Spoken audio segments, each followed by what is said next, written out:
ইস রে, সেদিন একটুকুর জন্য না লেগে যেত। তো এই তো এখন বেরোবো, আজকে সাজানো আছে। আর আমার হাতে আছে দেখো দই, এটা খাবো। সেদিন আমরা সাজাতে গেছিলাম কুনোরি, আর কুনোরি হচ্ছে প্রথমবার আমি যাচ্ছি। অনেকটা যদিও রাস্তা, হেমতাবাদ থেকে প্রায় 18 কিলোমিটার ভিতরে। তো আমরা হেমতাবাদ হয়েই গেছিলাম, বাঙ্গালবাড়ি হয়ে, বাঙ্গালবাড়ি রেল গেট হয়ে।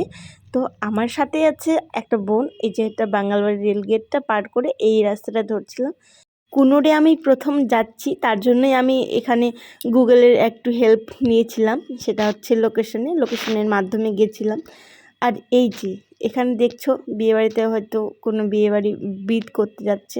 এমনিতে তো আসছে রং সাইডে, তার উপর যেইটুকু রাস্তা ফাঁকা আছে একটা ছেলে মানে একটা মহিলা আর একটা লোক লাফিয়ে লাফিয়ে নাচ করতে করতে এদিকে আসছে ফাঁকাটা যেটা ছিল। আরে নাচ করো না, নিজের সাইড নিয়ে নাচ করো, নিজের তো ক্ষতি হবে, আমাদেরও তো সাথে ক্ষতি হবে।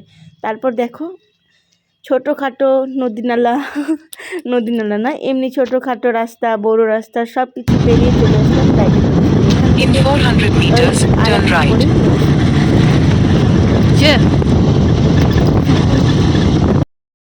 আমাদের একটু এখানে গুগলটা ঠকিয়েছে, সেটা হচ্ছে আমাদেরকে ডান দিকে যেতে বলছিল, কিন্তু আমাদেরকে বাঁ দিকে আসতে হয়েছিল। তো যাই হোক, এই যে তারপর আমি বিয়েবাড়িতে চলে আসি। এখানে তাদের গায়ে হলুদ চলছে, আর ব্রাইডকে আমি টাইম দিয়েছিলাম, প্লাস ও আমাকে টাইম দিয়েছিল, যেটা হচ্ছে 3টার মধ্যে আমি চলে আসি। আর ও বলছে যে আমি 3টার মধ্যে রেডি হয়ে যাব। তো এখানে কিছু আছে নিয়ম, তার জন্যই হয়েছে লেট। তো লেট হতে হতে 2 ঘন্টা প্রায় লেট হয়ে গেছে। এই যে 5টার দিকে আমরা শুরু করি। বসে বসে অবশেষে বোরিং হয়ে গেলাম। বসে বোরিং হয়ে গেছে নাকি?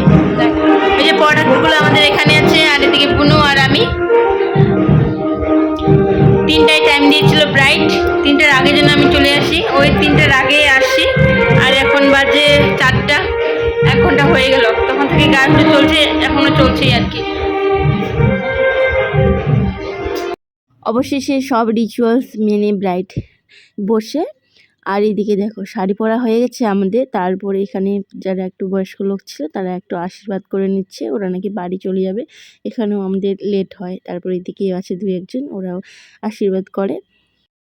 এই ব্রাইডের নাম শম্পা, আর তার বুকিংটা তার বান্ধবী করে। তার বান্ধবী আর কি খুঁজতে আমার যে এরকম একটা মেকআপ আর্টিস্ট আছে ন্যাচারাল সাজায়, বা তার যেটা মনে হচ্ছে, যেটা বলেছে আর কি, যে এরকম সাজায়, সে যোগাযোগ করে দিয়েছে।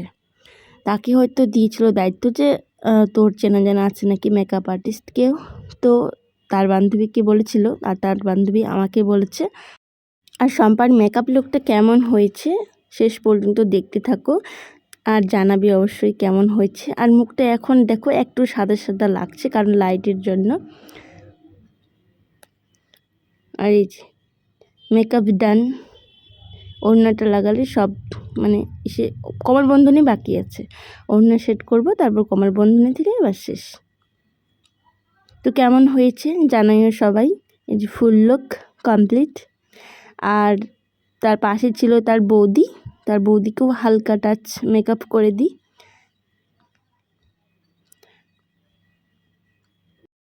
আর আগামীতে আমার কাছে যদি কেউ সাজতে চাও তাহলে বুকিং করে রেখো, এটাই।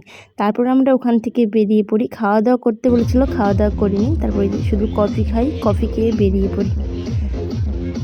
আর এদিক হয়ে আসছিলাম যেদিকে এখন দাঁড়িয়ে আছি। তারপরে ওইদিকে আরেকটা রাস্তা আছে, ওই দিক হয়ে চলে যাবে। এদিক হয়ে গেলে যে প্যান্ডেলের ভিতর দিয়ে যেতে হবে, ওইদিকে একটা রাস্তা আছে।